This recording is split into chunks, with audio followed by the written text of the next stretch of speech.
Hello guys, welcome to our new video. Bengal में TMC ने एक ऐतिहासिक जीत दर्ज की। ममता बनर्जी लगातार तीसरी बार बंगाल की चीफ मिनिस्टर बनने जा रही हैं। इससे भी बड़ी बात यह है कि लगातार दूसरी बार 200 से ज़्यादा सीट्स ममता बनर्जी जीत कर आई हैं और ममता बनर्जी ने सारे एंटी इनकम्बेंसी के दावों की हवा निकाल दी। बीजेपी ने 5 राज्यों में से सबसे ज़्यादा मेहनत वेस्ट बंगाल में ही की थी और ये बीजेपी और अमित शाह के लिए 2024 लोकसभा चुनाव की दृष्टि से बहुत इम्पॉर्टेंट चुनाव था।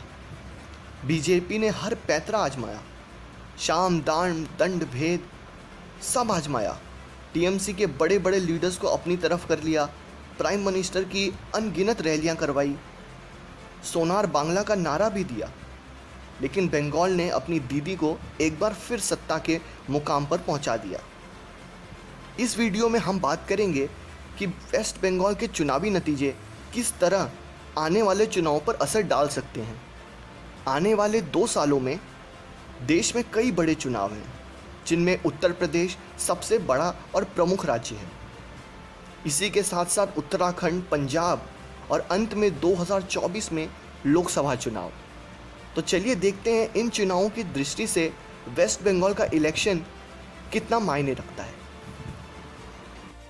वेस्ट बंगाल के बाद किसी चुनाव पर देश भर की नज़र है तो वो है उत्तर प्रदेश का चुनाव, जो 2022 में होने वाला है।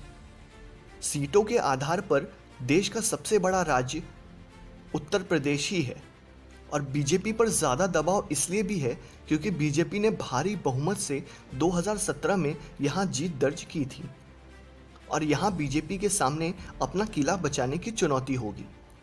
लेकिन एक्सपर्ट्स का ये मानना है कि बंगाल चुनाव के यूपी चुनाव पर बहुत ज़्यादा असर नहीं होगा, क्योंकि बंगाल से उलट यहाँ बीजेपी के पास योगी आदित्यनाथ के रूप में एक पॉपुलर सीएम कैंडिडेट है और राम मंदिर का फैसला भी चुनाव बीजेपी को जिता सकता है। लेकिन बीजेपी की चिंता होनी चाहिए 2024 में होने वाला लोकसभा चुनाव।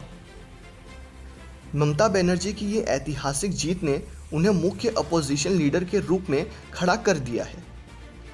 ममता बनर्जी के पक्ष में ये बात भी जाती है कि वो एक स्ट्रॉन्ग और फियरलेस लीडर हैं, डरती नहीं हैं और बंगाल जैसे एक महत्वपूर्ण राज्य को बीजेपी द्वारा इतनी मेहनत करने के बावजूद भी वो भारी बहुमत से जीत गई हैं। ये कॉन्फिडेंस उन्हें 2024 में काफ़ी मदद कर सकता है।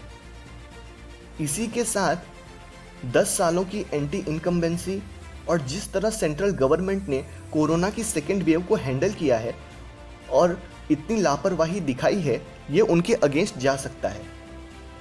लेकिन होगा क्या, इसका पता तो आने वाले समय में ही चल सकता है।